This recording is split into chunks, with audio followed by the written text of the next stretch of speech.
something, but that you're up to something scandalous.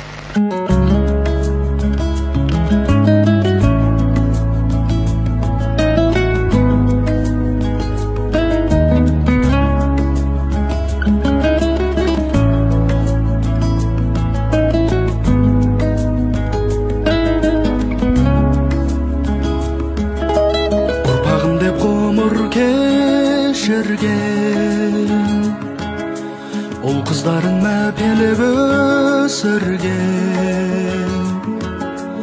айналайын мәңгі ардақты ата-ана деген есімнен. Бала болып базар думаны, зымырайды жомарт